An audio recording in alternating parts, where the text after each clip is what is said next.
I'm sure you're all aware of the fact that it's a maxim in the United States, a law of our national heritage, that we never discuss religion and politics. But any time two Americans sit down and have a discussion, it inevitably leads to matters of religion and politics. And any time that there's a discussion on religion, sooner or later, and most often it's sooner, the discussion focuses on some element of the doctrine of predestination. It's one of those things that mystifies us, and at the same time it stimulates our minds, and the bewilderment that we experience in the face of the concept of predestination sometimes will encourage us to dig more deeply into theology. And it's just one of those subjects that generates a lot of interest and discussion, and also controversy. And as I look at the history of Christian scholarship, we see that every great Christian teacher, every theologian that the church has ever produced at some point or another has had to address this question of predestination. And though there's wide divergence of interpreting the doctrine of predestination, there's one thing that we can find that every theologian I've ever examined agrees on, and that is that this doctrine must be treated with great caution. It's a dangerous subject, because the more we study it, the tendency it has to raise more questions than it answers.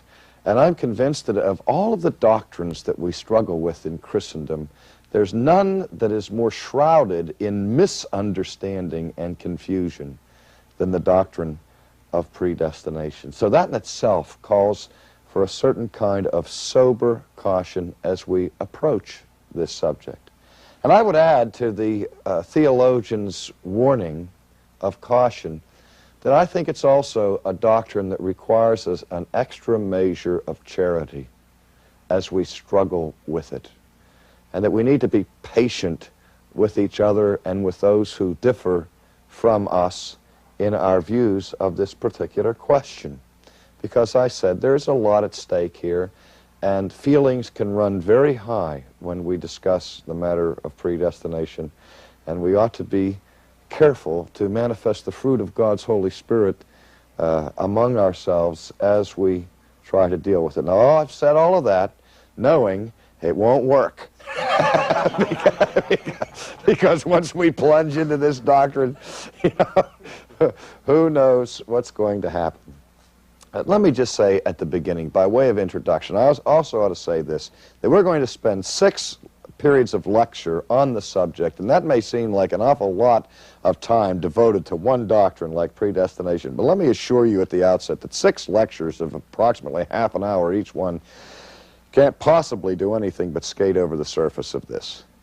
There are so many related questions that are provoked by any study of predestination that this, I'm convinced, requires in-depth study that will take years and years and years before we can ever hope to get to the bottom of it. And so I'm looking at this course as an introduction to the doctrine of predestination. Now, I keep saying the doctrine of predestination as if there were only one doctrine of predestination, or if there even were such a thing as a viable doctrine of predestination. There are those who look at the question of predestination and state it in categories like this. They'll say to you, a discussion between Christians would be, do you believe in predestination? And some people will answer that question either by saying, yes, I believe in predestination, or they will say, no, I don't believe in predestination. As if everybody understood what we were talking about when we talked about the doctrine of predestination. It may come as a surprise to some of you that every church that I know of historically, every denomination that I'm aware of historically that has formulated a doctrinal statement of sorts has formulated some doctrine of predestination. There is a Roman Catholic doctrine of predestination. There's a Lutheran doctrine of predestination. There's a Presbyterian doctrine of predestination. There's a Methodist doctrine of predestination, and so on. So we need to get that clear at the beginning, that there are many, many different doctrines of predestination. So there's no such thing as the doctrine of predestination. Although I suspect that when people boil it down to one, usually what they have in mind is what doctrine of predestination? The Presbyterian variety of the matter, or that one which is usually called the Calvinistic doctrine of predestination, because John Calvin and predestination seem to be almost synonyms in the culture, as if the first theologian in history ever to speak of predestination was John Calvin. But we will see in a brief historical survey that that's certainly not the case. But what we're interested in this study is to look and try to discern the biblical doctrine of predestination. The reason why so many different denominations and different churches have doctrines of predestination is because the Bible speaks about predestination. And all Christians who take the Bible seriously are therefore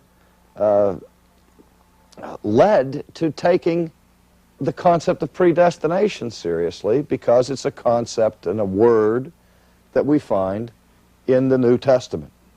Let's just take a moment and let me read a couple of passages to refresh your memory that introduce this idea of predestination to us. I'm reading now from the first chapter of Paul's letter to the Ephesians, where Paul, in his opening greeting, says, "Blessed be the God and Father of our Lord Jesus Christ, who has blessed us with every spiritual blessing in the heavenly places in Christ, just as he chose us in him before the foundation of the world, that we should be holy and blameless before him.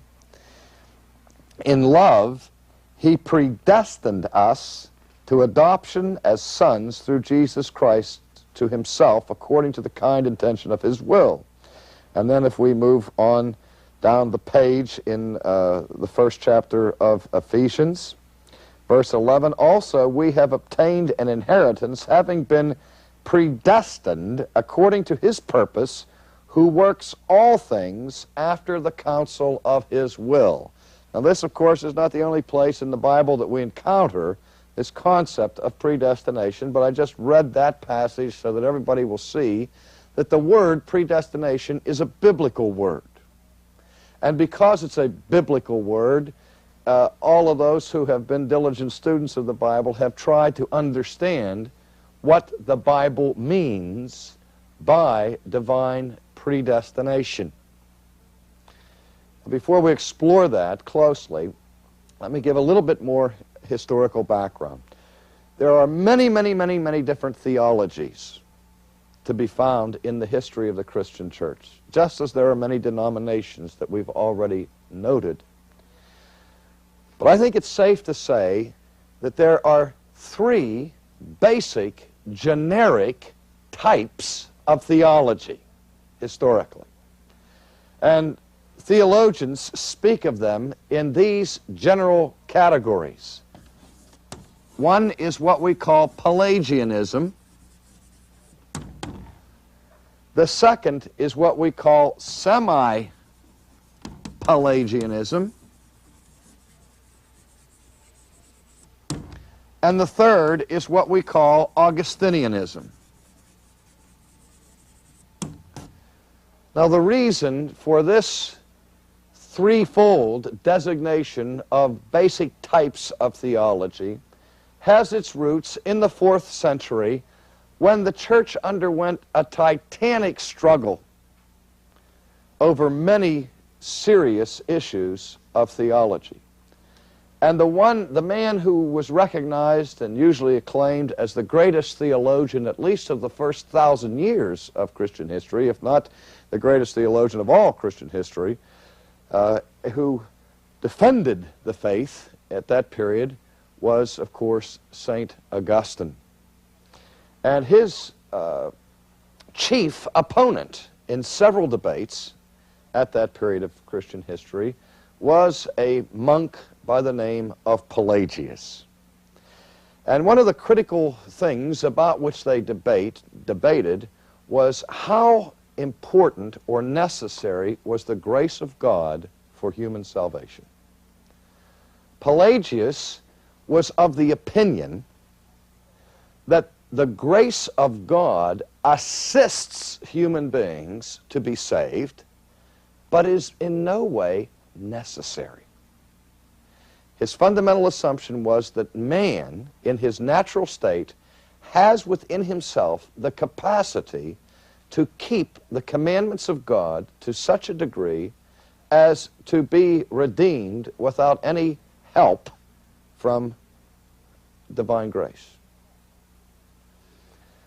Augustine stressed the absolute dependence of the fallen sinner upon the grace of God for that sinner's salvation, and really repudiated Pelagianism as an early form of sheer humanism. And Pelagianism was seen not merely as a subdivision of Christian thought, but really as sub-Christian in its thought. That is, not even worthy of being considered Christian.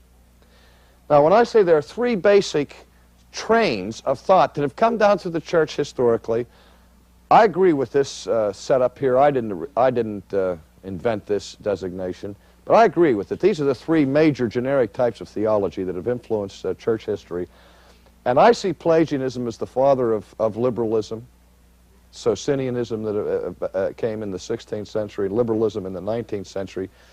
And so that you'll know where I'm coming from, I would consider Pelagianism as unchristian, fundamentally anti-Christian, not an option for a Christian thinker.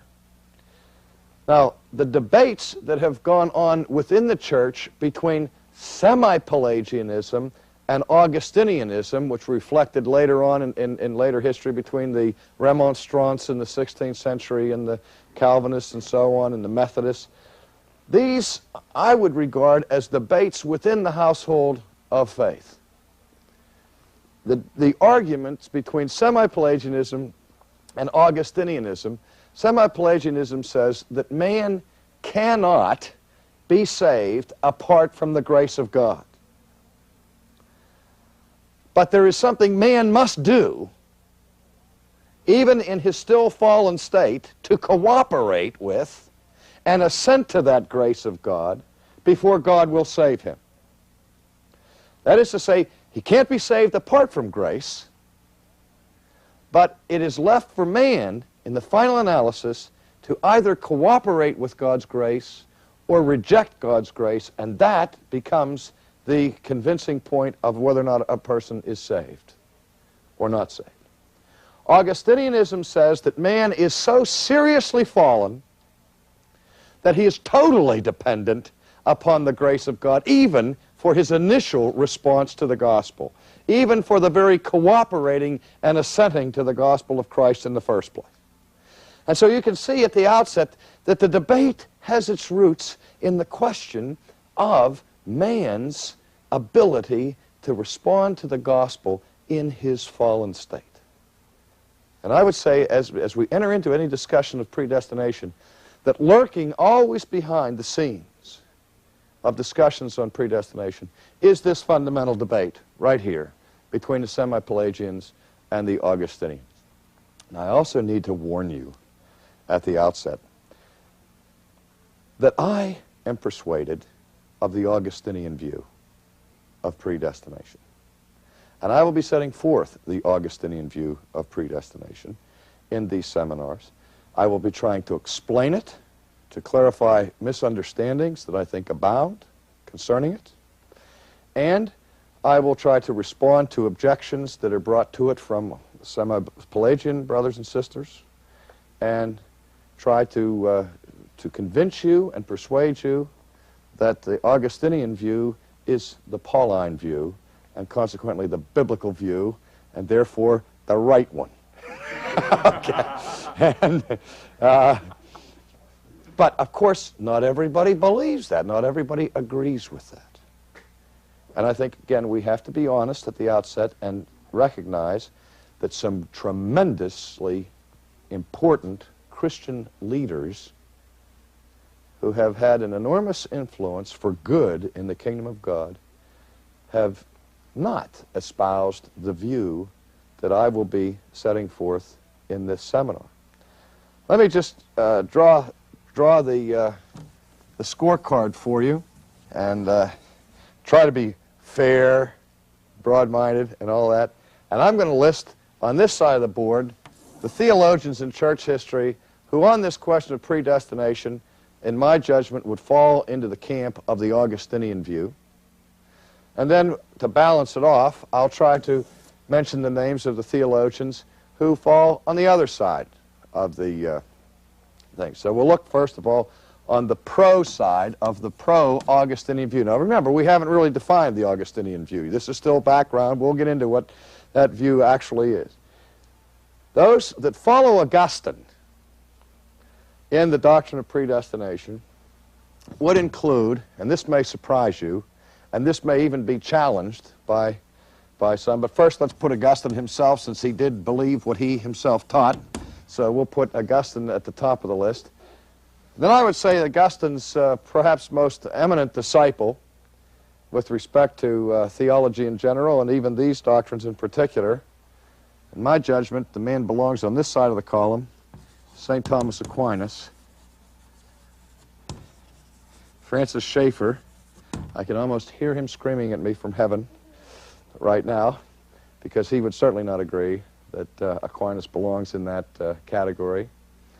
But remember that Aquinas himself indicated his indebtedness to Augustine more than to any other theologian in church history.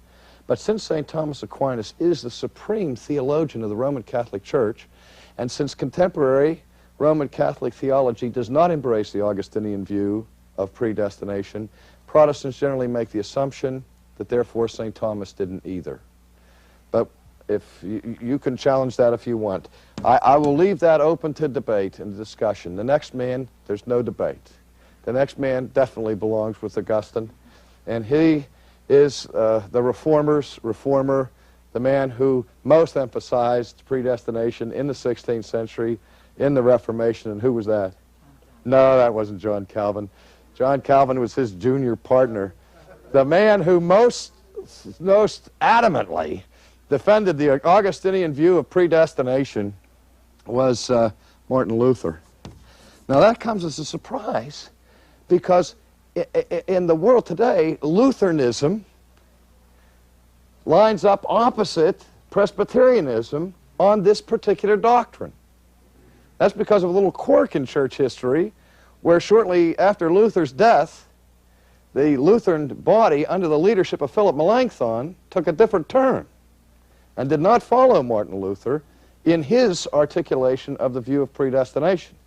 But I think it's safe to say that Luther wrote more on predestination than Calvin ever dreamed of, and that there's nothing in the doctrine of predestination that I can think of that John Calvin ever taught that Luther didn't teach first and louder. So then now we can stick Calvin in there as a junior partner, John Calvin, and then I would add to this side of the column Jonathan Edwards. Now, remember now, we're going to be honest and fair and above board about all this. Now, if you would ask me this question, R.C., who do you think are the 5 greatest theologians that ever lived? Okay? I would have no difficulty identifying the 5 greatest theologians that ever lived. They would be Augustine, Aquinas, Luther, Calvin, and Edwards. And I'll tell you what, they're way ahead of the next 5, whoever they may be. Now, as biased as that may be, I think that it would be safe to say that if we asked any 100 theologians from any different denominations who the greatest 10 theologians were in history, at least 98 out of that 100 would mention these 5 in the 10. I mean, here are recognizably 5 titans and giants of the Christian faith. And if they all agree on espousing the Augustinian view of predestination, does that mean that the Augustinian view of predestination is the correct one? Absolutely not, because these 5 men disagreed on many things, and though they agree on the essence of this particular matter, is no guarantee that their views individually or collectively are the first. We carry no brief for the infallibility of human tradition or for the infallibility of Augustine, Aquinas, Luther, Calvin, Edwards, none of that, or even all of them together. But I'll say this, when those 5 agree on something, it gets my attention. Okay? And I labor this point for this reason, that so often the so-called Reformed view of predestination is lightly dismissed as a uniquely Calvinistic aberration in church history. And that's just historically untrue. Now let's look at the other side and see the great theologians that have fallen on the other side. Well, there's Pelagius. There is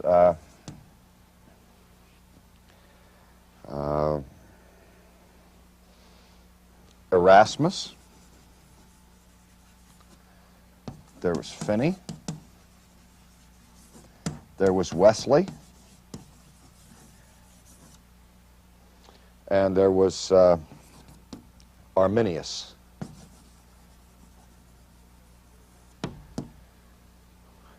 Which are some important names in church history.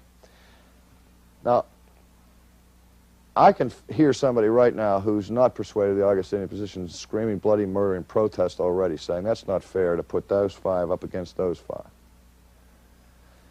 So I'm ready to write somebody else's name in there if you want to give me some great theologians that took the other position. Keep in mind, too, that the overwhelming majority of evangelical Christians in the world today are on this side. Okay? This is a minority report in the contemporary scene. The thing that's striking to me about this side is that in terms of the sheer power of biblical scholarship, you don't find the titans over here. You find them here.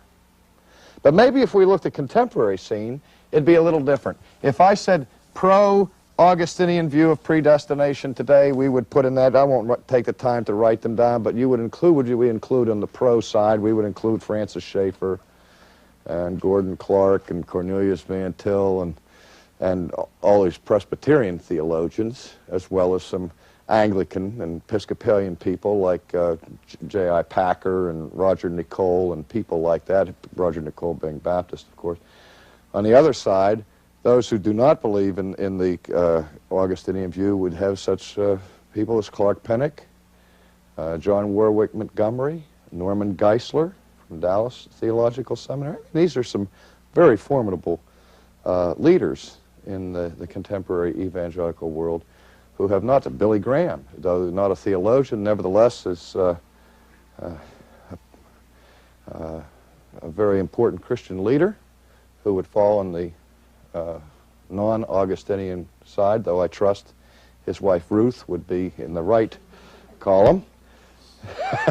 But in any case, all I'm trying to show you here is that Christians are divided, and I want us to get our attention that we need, if you are opposed to the Augustinian view of predestination, in light of the fact of those teachers of the church who have espoused it, I think we need to look at it very seriously before we dismiss it out of hand.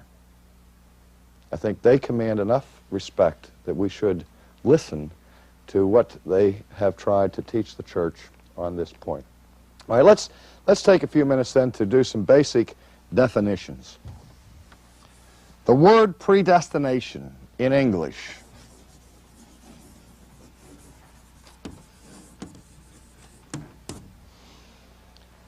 is made up of a prefix and a root. The prefix pre means before. And the word destination is a word we're all familiar with in the English language. Many of you came to Ligonier this week because Ligonier was your destination. It was the place to which you were going. Anytime you make travel reservations with your travel agent, the thing they want to know is, what is your destination? That is, where are you headed? Where do you hope to end up? Now, when we're talking about the doctrine of predestination, we are not talking specifically about questions of whether or not God directly caused an automobile accident to take place, or if you were determined in advance to be sitting in the chair in which you are sitting right now. The doctrine of predestination is concerned specifically with the question of our ultimate destination. There are only two destinations open to us as human beings. Ultimately, they are heaven or hell. That is, to be in a state of salvation or to be in a state of damnation. And predestination proper is concerned not with those daily questions of whether or not I dropped this chalk on the floor, if that was predestined. That would fall under the theological heading of providence. And those questions are legitimate questions for theology. How much God's sovereignty is involved in our everyday actions and activities and so on. But the doctrine of predestination proper is concerned about the question of salvation. And predestination is concerned about something that takes place before we arrive at that destination. Predestination has to do with God's involvement in the ultimate outcome of our lives. Now this may strike you as strange, but both Augustinians and Semi-Pelagians agree that predestination is something that God does. Predestination has to do with God's choice regarding salvation. God's choice regarding the salvation of people. And this may also surprise you that both sides agree that God makes that choice about our ultimate destination before we are even born. Indeed, at the foundation of the world, as we just read in Ephesians, that God chose certain people at the foundation, before the foundation of the world. Now that may surprise you. John Wesley believed that. Philip Melanchthon believed that. I meant to put Philip Melanchthon on that list a moment ago too, but I didn't. But in any case, where the point of division is at this critical juncture. On what basis does God choose to save you before the foundation of the world? Is God's choice to save you based upon his prior knowledge of something that he looks down the corridors of time and sees that you are going to do? And therefore, looking down the corridors of time, he knows, for example, Dick, that you're going to respond positively to the gospel, that you're going to choose Christ when the opportunity avails itself to you. And knowing that you are going to choose Christ, God then chooses you to be saved. But he bases that choice on his prior knowledge of Dick's decision. Is that clear? So that God is choosing you for salvation, but he's choosing you because of something he foresees in your life. The Augustinian view, on the contrary, would say that what God foresees in your life has nothing whatsoever to do with his choice of you. That his choice is sheerly by the good pleasure of his will, without any view to anything you may or may not do in the future. That's basically the heart of the issue, of whether or not the choice is with a view to what you do or without a view to what you do, or what you will do with respect to the proclamation of the gospel. Now, there are other things that we all hold in common, and then as we agree at certain points, then the divergencies come. And the first thing that every Christian agrees on is that the God that we worship is a sovereign God. How sovereignty works itself out in the matters of salvation is what divides us. And so in our next session, we're going to look at the concept of the sovereignty of God.